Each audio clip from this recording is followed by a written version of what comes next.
want to see this?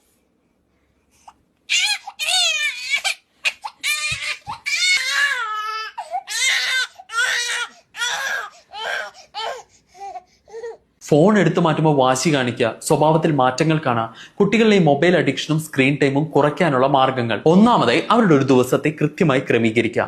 ഭക്ഷണം കഴിക്കാനും ഉറങ്ങാനും കളിക്കാനും മറ്റ് ആക്ടിവിറ്റീസിനും കൃത്യമായി സമയം വയ്ക്കുക.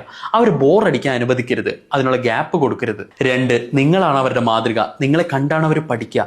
അതുകൊണ്ട് നിങ്ങളുടെ സ്ക്രീൻ ടൈം കുറച്ച് സമയം ചെലവഴിക്കാനായി മറ്റൊരുപാട് മാർഗങ്ങളുണ്ട് എന്ന് അവർക്ക് കാണിച്ചു കൊടുക്കുക. 3, കുട്ടികളെ കളിക്കാൻ വിടുക. അതിനുവേണ്ട ടോയ്സോ സ്പോർട്സ് ഐറ്റംസോ അവർക്ക് വാങ്ങിച്ചു കൊടുക്കുക. അതുപോലെ ഒരുപാട് കൾച്ചറൽ ആക്ടിവിറ്റീസിൽ അവരെ ഇൻവോൾവ് ചെയ്യിപ്പിക്കുക. എന്നാൽ ഏറ്റവും പ്രധാനമായും നിങ്ങൾ അവരുടെ കൂടെ ഇരുന്ന് അല്പം സമയം കളിക്കുക എന്നുള്ളതാണ്. 4, ദിവസം ഒരു നേരമെങ്കിലും നിങ്ങൾ ഒരുമിച്ചിരുന്ന് ഫാമിലിയായി ഭക്ഷണം കഴിക്കണം, സംസാരിക്കണം. ആ സമയം സ്ക്രീൻ ഒഴിവാക്കുക, കുട്ടികളെ അതിൽ ഉൾക്കൊള്ളിക്കുക. മറ്റ് ഡിസ്ട്രാക്ഷൻസ് ഇല്ലാതെ അവർക്ക് നിങ്ങളെ കണക്ട് ചെയ്യാൻ സാധിക്കുന്നുണ്ടോ എന്ന് നോക്കണം. ഒരുപാട് സ്ക്രീൻ ടൈം ഉള്ള കുട്ടികളുടെ സംസാരം വൈകുന്നു, കമ്മ്യൂണിക്കേഷൻ സ്കിൽസ് കുറയുന്നു, ഒരുപാട് ബിഹേവിയറൽ ഇഷ്യൂസ്, പിന്നെ ഇപ്പൊ കേൾക്കുന്ന ഈ വിർച്വൽ ഒട്ടിസത്തിന്റെ കേസുകൾ. ആരോഗ്യമുള്ള ഒരു നല്ല തലമുറയാണ് നമുക്ക് വേണ്ടത്. അതുകൊണ്ട് എല്ലാ അധ്യാപകരുടെയും മാതാപിതാക്കളുടെയും കുട്ടികളുടെ അറിവിലേക്കായി ഷെയർ ചെയ്യുക. Stay healthy.